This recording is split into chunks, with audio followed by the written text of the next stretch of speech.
I pulled him over just past mile marker 42. Minivan was drifting between lanes, no signal, hitting the brakes at random intervals like he was lost, or trying to decide something. White Dodge Grand Caravan, windows tinted darker than legal, rear plate crooked. I flipped my lights and he pulled over without a fuss. I approached on the passenger side. Standard procedure when the driver's acting sketchy. The window rolled down halfway. Driver was mid-40s, white male, thinning hair, sweating even though the AC was blasting. He greeted me like we were old friends. "Hey there, officer. Sorry, I've been on the road too long. Little distracted, you know." That's when I noticed them. 3 kids in the back seat, all under 12. 2 girls, 1 boy. No car seats, no snacks, no backpacks, no eye contact. They weren't fighting, weren't whining. They were silent, just sitting, staring straight ahead, not blinking, like they'd been coached. I asked the man if those were his kids. He smiled. Too fast. Nieces and nephew. Just picked them up from my sister's place, taking them for ice cream. I nodded, didn't say much. Just asked for license and registration. His hands trembled slightly as he passed them through. That's when I saw the name on the license, Kenneth Walters. I walked back to my cruiser and called it in. Ran the plates, ran his license. No warrants, no alerts. But then dispatch called back, and I heard it in the tone of the dispatcher's voice. She said, "Those plates, they're flagged. Registered to a Melissa Dalton. Reported stolen." Then she paused. She also reported her 3 children missing 2 years ago. I froze. Same make, same model, same plate. Only now the name on the registration didn't match the man behind the wheel. And the kids? Matched the original Amber Alert photos. Same hair, same eyes. Only now, older. Quiet. Too quiet. I called for backup. Kept it casual. Didn't go back to the van yet. Just observed from a distance. That's when I noticed something else. There were no stickers, no school decals, no signs of life in that van. Just one old duffel bag in the front passenger seat, and a small stuffed bear hanging from the mirror. But it was turned facing in, like it wasn't meant to be seen from the outside. When my backup arrived, we moved in together. Asked the man to step out. He didn't argue, didn't resist. But he looked me dead in the eye and said, "You have no idea what you're doing. They don't want to go back." We detained him, opened the sliding door, and the kids? Still silent, still staring. But the youngest girl, maybe 7 or 8, looked up at me, just for a second, and mouthed something. No sound, just lips moving. "Don't tell him." E brought them in separate cars. The man, Kenneth Walters, was booked for vehicle theft, obstruction, and potential abduction pending full investigation. He stayed calm the whole time. Didn't ask for a lawyer, didn't yell, just kept repeating one thing under his breath like a prayer. They don't want to go back. The kids were taken to the hospital for a wellness check. No visible injuries, no signs of malnourishment, but they weren't okay. They barely spoke, wouldn't make eye contact, and when a nurse tried to gently ask the youngest girl her name, she froze like someone had slapped her, just stared at the wall, eyes wide, silent. We contacted the mother, Melissa Dalton, within the hour. She screamed when she picked up the phone. Thought it was a prank at first. Then she broke down crying. We arranged a reunion at the family services office. She showed up with photos, birth certificates, baby blankets, anything she thought might help. When the kids saw her, they didn't run, didn't cry, didn't move. They just looked at her like she was a stranger. The boy, oldest, maybe 11, stepped back, gripped the hand of the middle girl like he was guarding her. The youngest? She hid behind the social worker. Melissa broke down again, kept saying, "It's me, babies. It's Mommy. I'm here." But they didn't respond. Later, during separate interviews with a child trauma specialist, each kid told a different version of where they'd been. None of it lined up. The boy said they'd lived on the road in hotels and cabins. The middle girl claimed they were in a school, but wouldn't say where. The youngest didn't speak for nearly 2 days. When she finally did, she whispered just one sentence. "He said we were bad, and the van was to keep us safe. When asked who he was, she clammed up again. But when they showed her a photo lineup, including Kenneth Walters, she pointed at him. Not in fear, not with anger, just slowly, like someone resigned, and said, "He made us practice, pretend, be good." We searched Walter's last known addresses. All empty. All under fake names, each one scrubbed clean. But what we did find, stuffed in a duffel bag in the van's spare tire compartment, was a stack of notebooks, each filled with near-identical entries, meal logs, behavior logs, lesson plans, like he'd been homeschooling them, raising them, training them. Each entry started with the same sentence: 3 blessings, 3 purposes, 3 to protect. And on the inside cover of the first notebook, in perfect handwriting, "They're safer with me than with the world." Melissa took a DNA test. It confirmed what we already knew. Those were her children. But after 2 years, they didn't know her, didn't trust her, didn't believe they'd ever had another life before the van. We later learned that Walters was an ex-child welfare worker, fired for overstepping boundaries during a custody case. That's how he met Melissa. She'd once filed for assistance after her husband left. Brief check-ins. He must have found their address, planned it, and one day when she was at work, they vanished. The kids are in therapy now. Melissa is trying. She hasn't given up. But the system moves slow, and trauma moves slower. As for Walters, he was deemed mentally unfit to stand trial. He sits in a padded facility now, drawing pictures of the kids over and over. Every one of them in a van, smiling, buckle fastened, windows up, stuffed bear watching from the rear view. And in the corner of every drawing, one sentence in block letters: "They were mine to save." Noise complaints in suburbia are usually nothing. A loud TV, a drunk neighbor with a Bluetooth speaker and bad taste in music, teenagers fighting on headsets in the garage. This one came from a cul-de-sac in the Westwood area. Upper middle class, tidy yards, motion lights on every house. Caller said they heard crying and banging from the house next door. Claimed it sounded like someone was trapped. So we knocked. Middle-aged man answered the door. Polite, calm, well-dressed in that overly ironed, tucked-in kind of way. Name was Stephen Morell. Tech consultant, lived alone. House was in his name. He seemed surprised to see us, but not alarmed. I told him we were following up on a noise complaint. He laughed. Said maybe it was the dryer. Said the pipes knock sometimes when the washer kicks on. Told us we were welcome to check if we wanted. I asked my partner to stay on the porch and chat with him while I did a walkthrough. The house was spotless. Like show home spotless. Everything dusted, polished in its place. Smelled like lavender and bleach. No mess. No clutter. No signs of a second person. No makeup. No laundry. No extra toothbrush. But as I was looping through the hallway near the laundry room, I heard something. Software. Repetitive. 3 faint knocks. Knock, knock, knock. I stopped walking. Waited. There it was again, coming from the back of the house. I followed it to a small wooden door under the stairs. It looked like a pantry at first, painted the same color as the wall, no windows. But it wasn't a pantry, it was a basement door, and it was padlocked from the outside. I radioed to my partner. "Hey, ask him if he's got a basement." A few seconds pass. Then I hear Stephen laugh again, nervous this time. "Oh, that?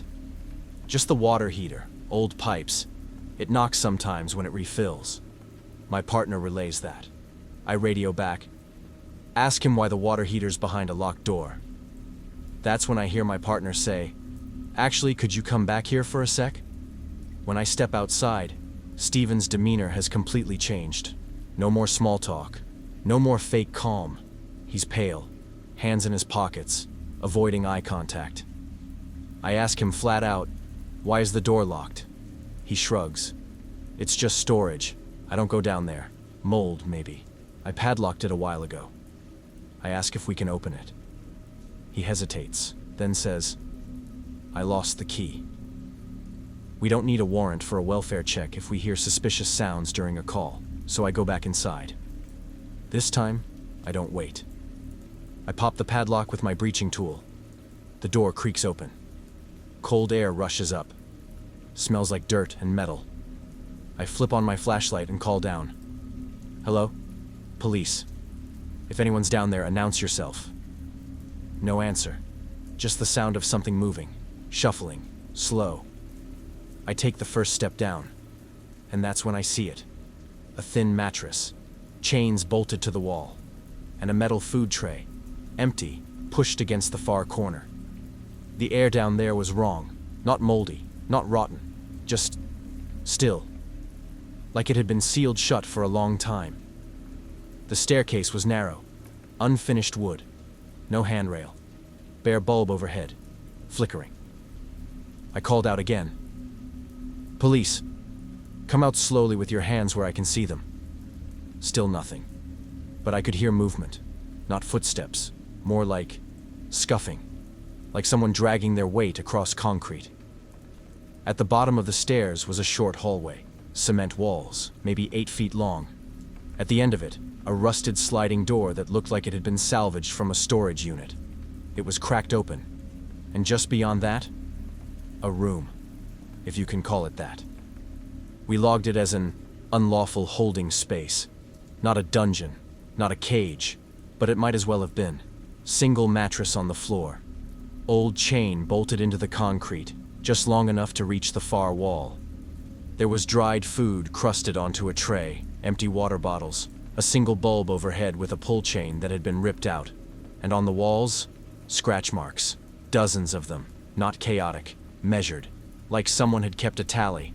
The last column stopped at 4 vertical lines and a 5th slashed across, then nothing, and taped to the inside of the sliding door in red marker on the back of a food box. I'm not the first. We got Steven in cuffs. He didn't resist, didn't ask questions, didn't even look surprised when we found the room. When we read him his rights, he just said, I told them to stay quiet. Not her, not him, them, like there had been more than one. Back at the station, detectives dug in, and it got worse. Steven had no priors, no criminal record, no mental health flags. But his basement? It wasn't on the original blueprints of the house. It had been dug after he moved in. A neighbor confirmed he'd rented a backhoe for drainage work 2 years ago. And those scratch marks? Based on aging and spacing, it's estimated at least 3 different sets. None of them recent enough to give us a clear timeline. And the tray, still warm. Like someone had been there minutes before we arrived. We brought in cadaver dogs, checked the yard, checked under the floorboards. Nothing. No bodies. No DNA hits. Just one partial print on the inside of the sliding door that didn't match Steven's. We ran it through state and federal databases. Nothing. Steven refused to speak to anyone after that. No lawyer, no family, no comments. He's being held pending trial, but even the court-appointed psych team said he seemed lucid, polite, cooperative. But every time they asked about the basement, he said the same thing. It was never meant to be opened. And when asked what that meant, he just said, I never kept anyone there. I just made the space. I thought they'd go away if I gave them somewhere to hide. We still don't know who they are, if he took someone, if someone escaped, or if, somehow, he was helping them stay missing. All I know is this. The padlock was new, the tray was still warm, and the scratch marks only ever made it to 5. So where's number 6, and how did they get out? Without using the door? You develop a 6th sense after a few years on patrol. I don't mean some supernatural gut feeling or anything like that. Just a certain read on people. You start to recognize when someone's lying, when they're drunk, when they're spiraling. You also learn to tell the difference between someone who's scared and someone who's terrified. And when I met her, she was terrified. Her name was Leah, mid-30s, school teacher. She lived alone on a quiet cul-de-sac in the north part of the county. Nothing flashy, just one of those tucked-away single-story homes with a crooked mailbox and wind chimes out front. She called dispatch around 2 a.m., said she'd heard footsteps in her attic. Not scratching, not creaking. Footsteps. Heavy ones. Like someone was pacing. She said she was in bed when it started, At first thought it was the heater or maybe a squirrel. But then she heard the boards flex, heard them shift, said it sounded like someone walking back and forth in circles directly above her bedroom. So I get sent out to check it out. She meets me at the door in flannel pants and a hoodie, holding a flashlight with both hands like it's the only thing tethering her to the ground. I ask if she's had any issues lately, break-ins, stalking, domestic stuff. She says no. Says she's lived there for 7 years and nothing like this has ever happened. So I grab my own light, head to the garage where the attic hatch is. I pull it down, climb up the ladder, and do a full sweep. Nothing. No signs of entry. No footprints in the insulation. No animal droppings. Just dust and dead air and a rusty box fan from 2004. I come back down and she looks embarrassed. Starts apologizing, saying maybe she was overtired or imagined it. Said she'd had a long week and had fallen asleep listening to a podcast and maybe her brain just filled in the blanks. I told her not to worry, that it happens more than she thinks. We get weird attic calls all the time. Most of them turn out to be pipes expanding or raccoons chasing each other through ducts. She thanked me. I logged the call, left just before 3 a.m. Didn't think about it again. Until 5 nights later. It was a Saturday. I was just about to wrap up my shift when dispatch flagged me down. "Hey, you remember that attic call from earlier this week? The woman on Reading Court?" I said yeah. She just called again, but this time she wouldn't give details, just said he's back, and whispered her address. She's sitting in her car down the street. I didn't even ask follow-ups, just flipped on the lights and got there in under 4 minutes. Found her parked 2 houses down, engine running, dome light off. She was curled up in the passenger seat, phone in her lap, shaking. I got in on the driver's side, leaned across, and asked what happened. She didn't answer right away, just kept looking out the windshield toward her house like something might walk out at any second. Finally, she whispered, "I heard him again. Same footsteps. Only this time, they stopped above the hallway. Then I heard the hatch to the crawl space creak. That's when I left." She looked at me and added, "He's not in the attic." That was the first time I felt it, that subtle chill behind the ears. Because if someone was in the house and not the attic, then that meant someone had gotten in through another access point, and I hadn't checked under the house the last time. So I parked in her driveway, told her to keep the doors locked, lights off, engine running. Then I went in through the side gate, lit up the crawl space hatch with my flashlight, and right there, tucked under the corner of the house behind the ductwork, was a burner phone, face up, screen black, but still warm, and still connected to a Bluetooth device nearby. I didn't touch the phone at first. That's one of those moments in law enforcement where your brain splits into two. One part wants to bag it, tag it, secure the scene by the book. The other part, it's screaming, someone's close, because burner phones don't stay warm, not on their own, not unless they were just used. I radioed in that we had possible illegal entry, no visible suspect yet, and requested backup. Then I did something I maybe shouldn't have. I called the number, not from my personal phone, obviously. I had a department-issued backup, burner to burner. The second I dialed, the phone in the crawl space lit up. Blocked number, no name. It rang once, then clicked to voicemail. But before I could hang up, I heard the beginning of the message. Not a default message. Not, "You've reached a text now, subscriber." It was someone's voice, low, calm, male, and he said, "If you found this phone, you already lost." Click. I backed out, fast, glanced over the fence to check if Leah was still in her car. She was. Hands clenched on the steering wheel, eyes forward. I told her not to go back in, told her we were treating it as an active scene now. My backup arrived less than 5 minutes later. We cleared the house again. Attic, crawl space, all the perimeter. Nothing. Not a trace. No signs of forced entry. No fingerprints on the hatch. No impressions in the dirt. Just that burner phone, still warm, still active. We sent it to digital forensics. What they found confirmed what I was afraid of. The phone had no contacts, no messages, no apps. But in the voice memos were 10 separate recordings, each one labeled by time and date. The first started 6 days ago, the night of Leah's first call. That was the first memo.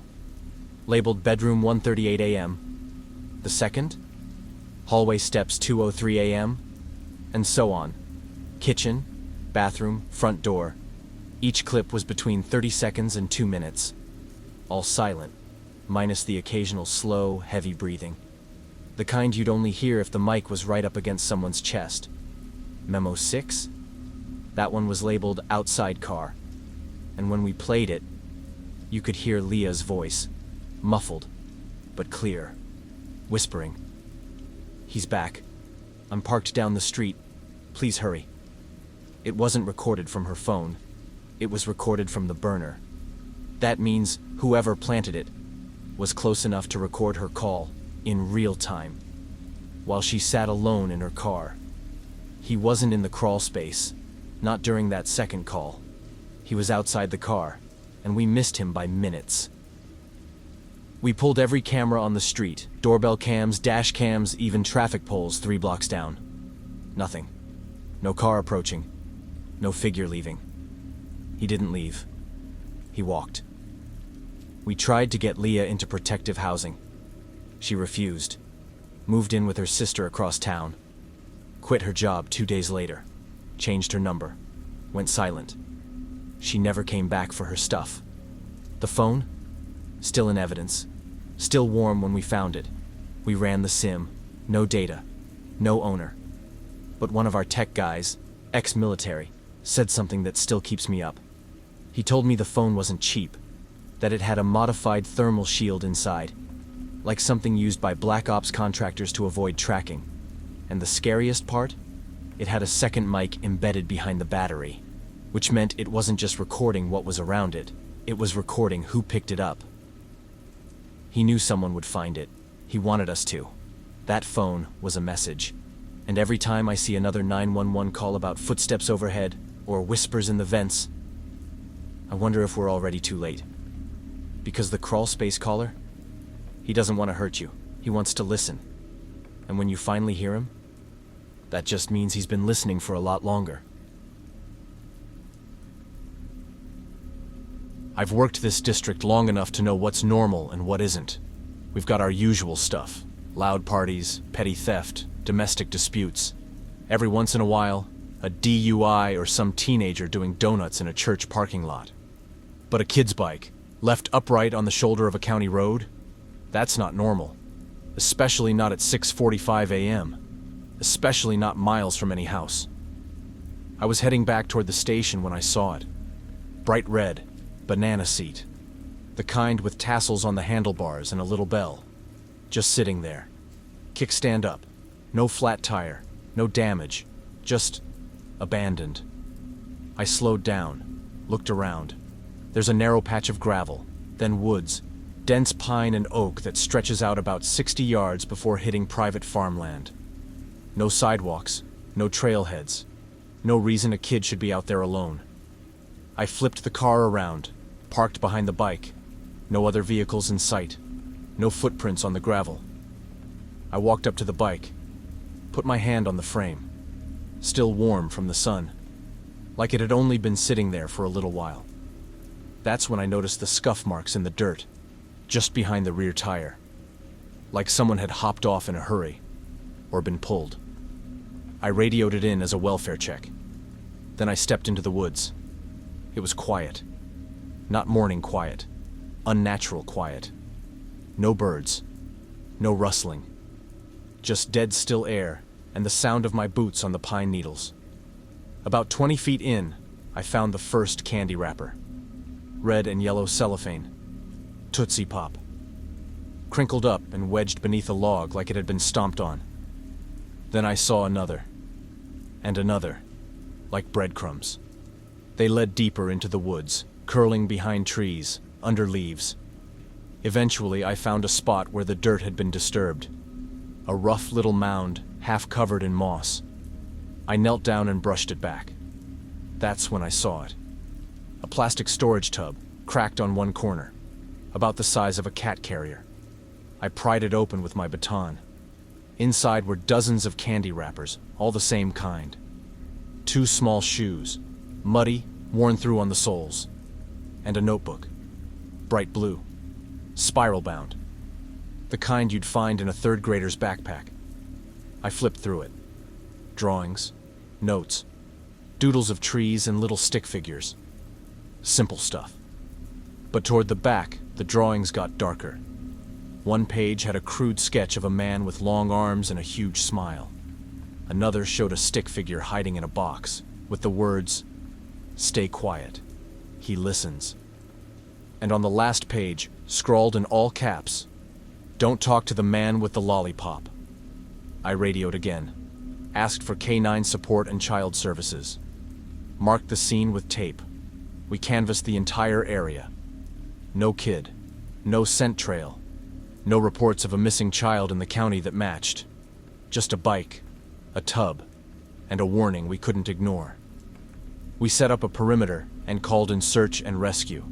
K9 teams swept the area while I stood at the edge of the tree line, staring at that plastic tub like it might start moving.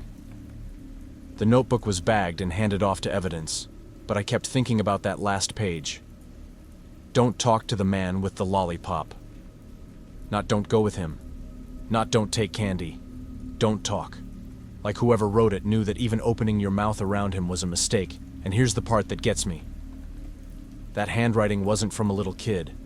The drawings were juvenile, sure, but the handwriting on the last page? Neat. All caps, tight spacing like someone had taken their time, almost like they were writing it for someone else. By 10 a.m., the scene was crawling with uniforms and volunteers. We found more candy wrappers, some fresh, some half-dissolved by rain. The shoes in the tub were matched to a missing child case, but not from our jurisdiction. A boy who vanished 2 counties over. 6 months ago, on Halloween night. He was last seen on his bike, riding ahead of his siblings. Said he wanted to get to the good houses first. He never came home. And the lollipop wrappers in the tub? Same brand they gave out in bulk at the fall festival that year. It was one of the cadaver dogs that found the second site, about 80 yards east of where the bike had been. Just past a dry creek bed, under a thicket of brush. Shallow pit, maybe 2 feet deep. The smell hit first. Inside, more candy wrappers. Another pair of shoes, smaller this time, pink. And a set of cloth straps.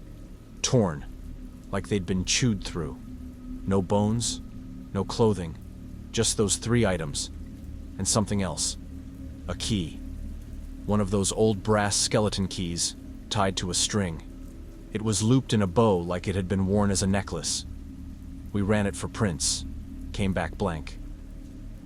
Later that day, we got a call from a local woman. She said her daughter had been riding her bike to a friend's house a few nights earlier when a man stopped her at the edge of the woods. Said he had a dog that needed help.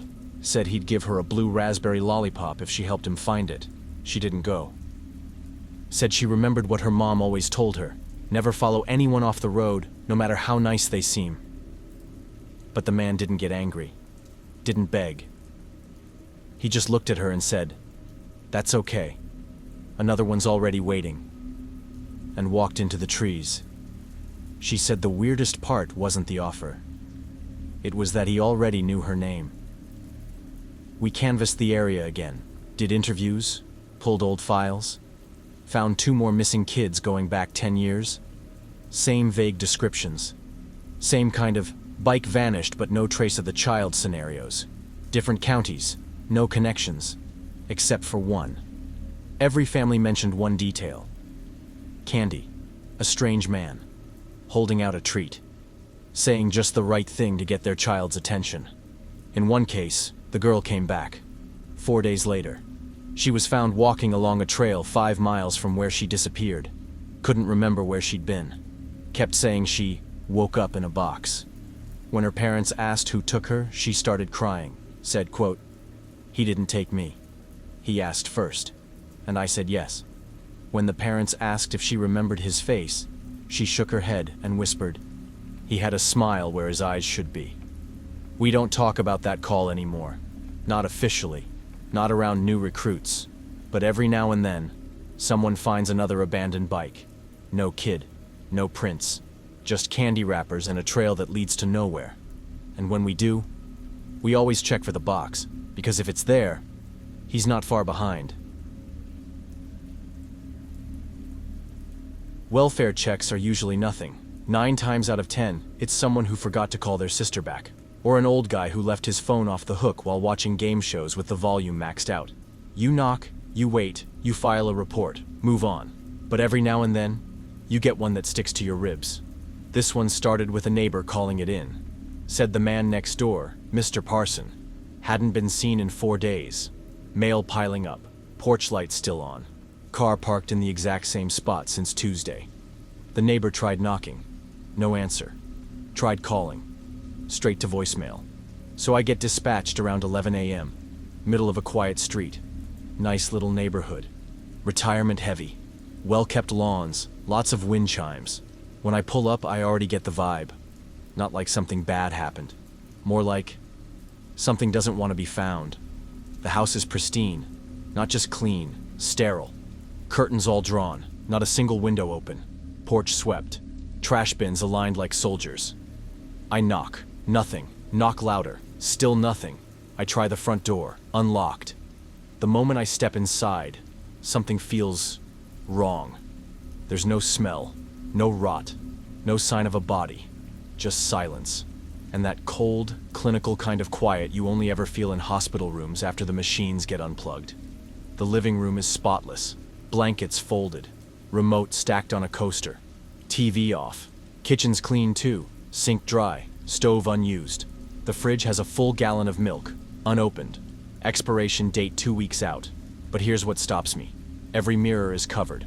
Bathroom mirror, blanket taped up. Hallway mirror, facing the wall. There's even a compact on the vanity in the guest room with a post-it stuck to the front that says, "No." I check the bedroom door. Locked. Only door in the house that won't budge. I radio it in. Get permission to breach. I wedge my shoulder into the frame and pop it open. Takes 2 good hits. And that's when I see it. The room is wallpapered with notebook paper. Floor to ceiling. Edge to edge. Every sheet covered in the same handwriting. The same sentence. Over and over and over. Don't let them in through your eyes. Written in black ink, red ink, pencil, Sharpie, crayon. Anything that could leave a mark. Some of the paper is taped. Some nailed. Some glued down with entire bottles of adhesive, layered like shingles. The floor's bare. No bed. No dresser. Just an old folding chair in the center, facing the only uncovered window. And sitting on the chair is a handheld mirror, facing out. The mirror was cracked. Just a hairline fracture across the glass, like someone had dropped it once and couldn't bring themselves to throw it away. It sat on that folding chair, propped perfectly to reflect the window.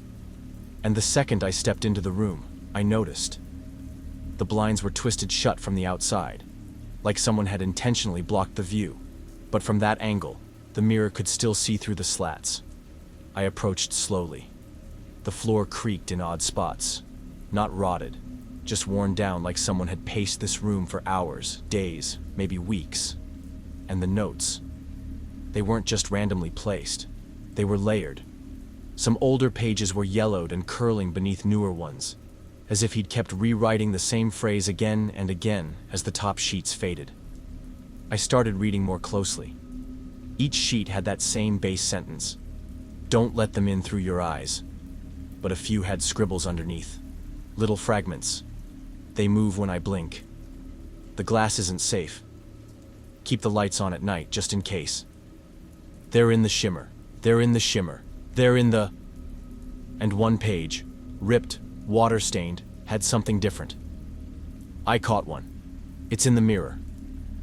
We found him in the crawl space, huddled under an old canvas tarp, surrounded by empty water bottles and snack wrappers, thin, dehydrated, confused, but alive.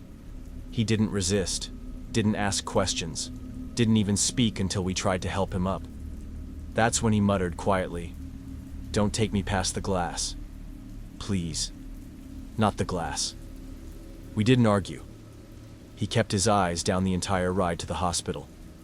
Didn't ask where we were going. Didn't make a single sound. Except for one moment, right before we turned onto the main road. We passed a gas station, and as we drove by, he flinched hard, like he'd been slapped. I looked over. He was staring straight ahead. There was a rear-view mirror mounted to the divider between the front and back seats, and I swear, just for a second, he lifted his hand and tried to block his own reflection. Psychiatric evaluation came back 3 days later. Paranoid delusions, isolation-induced psychosis, severe sensory hypervigilance. We got the full write-up. The doctors said he'd likely been slipping for months, maybe even longer. No family, no job, just routines, books, and his thoughts bouncing off the walls. The covered mirrors? A common symptom. Some patients develop full aversions to reflective surfaces, convinced that something's watching them. But the thing that stuck with me the most? They said his paranoia focused on the act of seeing, not being seen. That somewhere along the way, he'd convinced himself that his own eyes were a weakness. A doorway. Like if he looked too long, something would come through. We cleared the house a few days later. Had to remove all the handwritten notes. The text cataloged over 300 individual pages.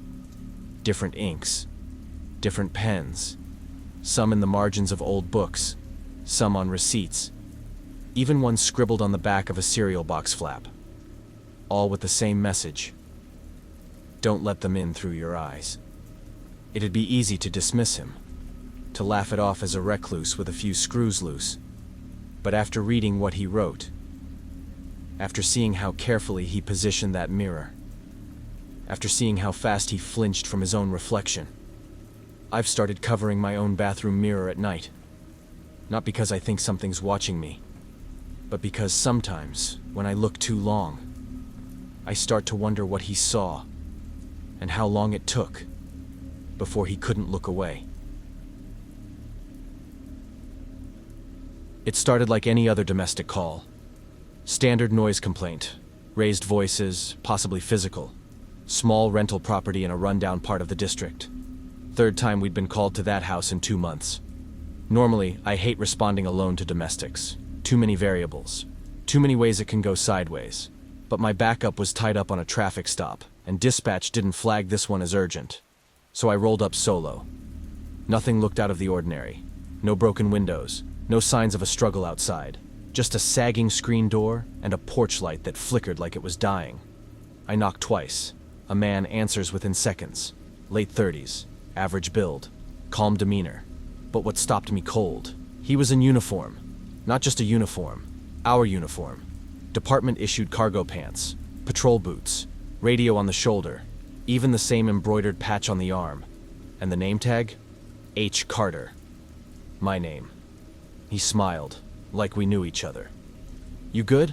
I already handled it. I just stared at him. Didn't move. Didn't speak. Because there were 2 things wrong. First, I never saw him at briefing. I knew every patrol unit on duty. I was the only one assigned to this call. Second, I don't have a twin. I played it cool. Didn't reach for my sidearm. Didn't let on that I knew something was wrong. Just stepped back, keyed my radio, and said, "Dispatch, confirm responding units for the domestic on Linwood?" They came back confused. "Just you, 2 Alpha 19. No additional units assigned." Why? I kept my eyes on the guy as I responded. Possible impersonator, full uniform, patch, badge, even radio. I need a second unit and supervisor. The guy tilted his head, still smiling. "Hey, whoa, why are we escalating this?" I didn't answer. Didn't move either. I was waiting for him to bolt. But he didn't. He just slowly backed into the house, still smiling, still wearing my name. Then closed the door. I held position until backup arrived 4 minutes later. 2 units. Both confirmed. No one had entered that home in uniform. No one had left either. We breached the house. It was empty. No man. No signs of anyone matching that description. No uniform. No badge. Just a living room with old furniture, a turned-over chair, and an active body cam, mine, recording the entire conversation from my vest. But the guy I was speaking to doesn't appear on the footage. We cleared the house twice. Every closet, crawlspace, cabinet.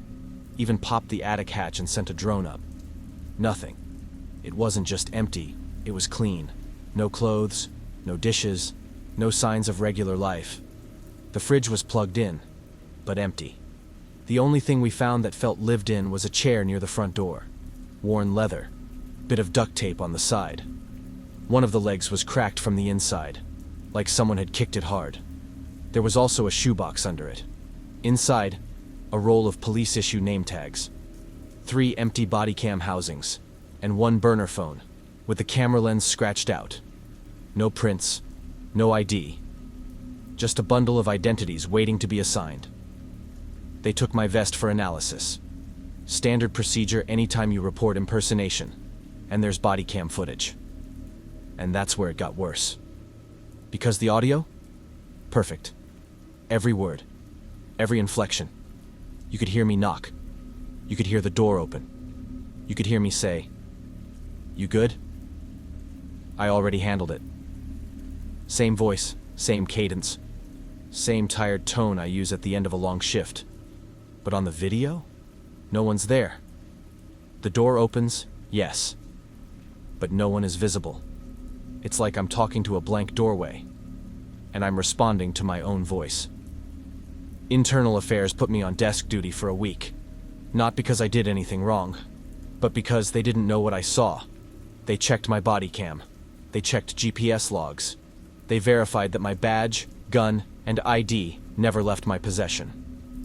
They even cross-referenced every department across the state for gear theft or impersonation reports. Nothing came up.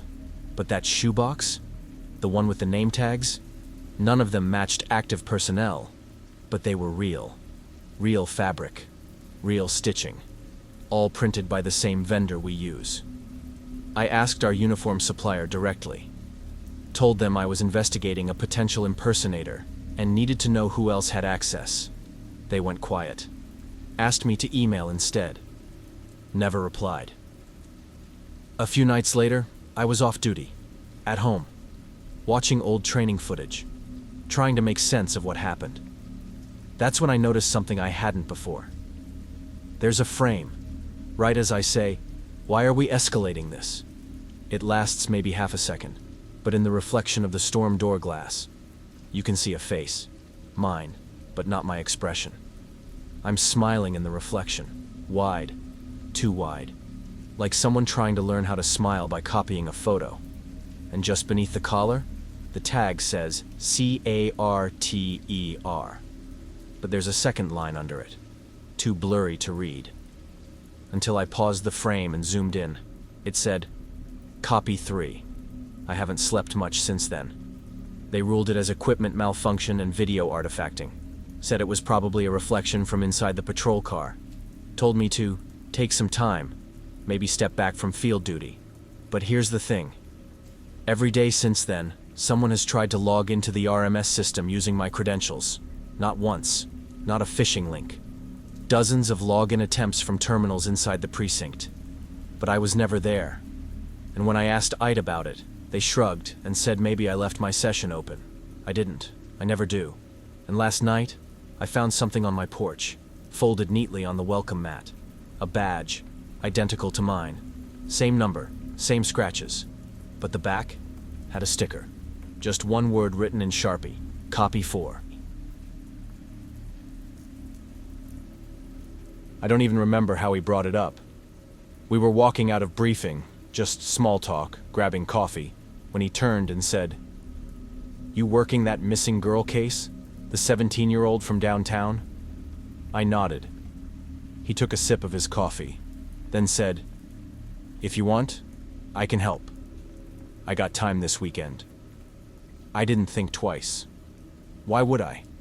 Officer Trent Dawson had been with the department for years. Solid guy. Retired military. Quiet, but dependable. He transferred precincts last fall, but still popped in now and then. We'd worked beat together for 6 months. I trusted him. So when he offered to help dig through old tips, I said yeah. Gave him access to a copy of the report, redacted witness statements, everything short of the case file itself, just in case he spotted something we missed. He nodded and said, "Off the books. Just trying to help." 3 days later, we found the suspect. A man named Louis Renteria. convicted sex offender. Had been questioned but released due to lack of evidence. This time, we found him in an abandoned storage unit. Hands zip-tied, face bruised, ribs cracked. He'd been left there. Not dumped, not disposed of. Left. Like someone wanted him to be found. When we asked who did it, he was barely coherent. He just kept whispering. He had a badge. He said this was justice. I felt sick. Because I already knew what this looked like, and I knew who I'd handed those witness statements to. I called Dawson. No answer. Shot him a text. Nothing. Checked his last known address. He wasn't there. No sign of him. So I pulled his personnel file. And that's when everything shifted. Dawson wasn't active. He hadn't been for 6 months. His badge had been turned in. He never transferred precincts. He resigned quietly. No announcement, no party. Just left. No forwarding address, no explanation. I checked the sign-out logs. He never took any equipment, never accessed the server since October. But here's the thing. He still had an unreturned backup radio. And when we pinged the frequency, it pinged back. From an alley 5 blocks from where we found Renteria. Still broadcasting, still transmitting short, intermittent static. Like someone was holding down the mic, not saying anything, just listening. We found the radio in a storm drain. Still on, still warm, still cycling that quiet rhythmic static like someone was pressing the transmit button. Just enough to let you know they were listening. Taped to the inside of the battery pack was a photo. Glossy, clean, no fingerprints. It showed a girl, 17, brown hair, blue hoodie. She was sitting at a gas station table eating fries. It was her, the one who'd vanished. And the photo's timestamp? 48 hours ago. We ran traffic cams. Checked every gas station within 10 miles of where the radio pinged. Found her. Same hoodie, same fry container. She walked up to the counter, bought a Gatorade, then walked out of frame. No license plate. No car. But what stood out was the man in line behind her. Tall, hooded, hands in his jacket pockets, face turned just enough to dodge the camera. But I knew the profile. The way he stood, the angle of his chin. It was Dawson. The department was already in chaos over what happened to Renteria. The press was circling. IA was building a case. There were rumors that federal investigators wanted to classify it as an extrajudicial detainment. And here I was, sitting on a burner radio and a photo of a missing girl, taken after we thought she was gone. I didn't know what to do. So I went to his old apartment, Unit 207, Cedarwood Complex. The landlord said he'd been gone for months, left in the middle of the night. No forwarding address, but I asked to see the inside anyway. It hadn't been rented since. The place was stripped bare. No furniture, no appliances, nothing but dust, shadows, and a smell like cheap cleaner that never fades. Except one thing. Taped to the back of the bathroom mirror was a yellow sticky note. 5 words, all caps. They won't look for her. I pulled it down. Underneath it, scratched into the glass, was a second message. Faint. Rushed. Barely legible unless the light hit it right. But I will. I drove home that night and sat in my car for almost an hour, reading the sticky note, over and over, trying to make sense of what he was doing. And then I asked myself a question I wasn't proud of. What if he wasn't the threat? What if he found her? What if someone else wanted her gone? Renteria was a monster. Everyone knew that. But we didn't have enough to stick him. The case was stalling. Leads were drying up. And then Dawson shows up, off the grid, unemployed, unarmed, but somehow still policing, still protecting, in his own way. A week later, I got a package. No return address. Just a plain brown envelope slipped under the precinct's back door. Inside, a flash drive, a grainy security cam still, and another photo. This one showed the same girl, cleaned up, sitting outside a rest stop, smiling with a new backpack. And next to her, a note, printed, not handwritten. She's safe now. Let the system chase ghosts. I checked the flash drive. Encrypted. password protected. But the file name? DSNJUSTICEZEROZEROZEROEIGHT. I haven't shown it to anyone yet. And I don't know if I will. Because if Dawson really is out there, he's not a rogue cop. He's not a vigilante. He's something else now. Something off the books. And maybe that's exactly what some people need when the system fails.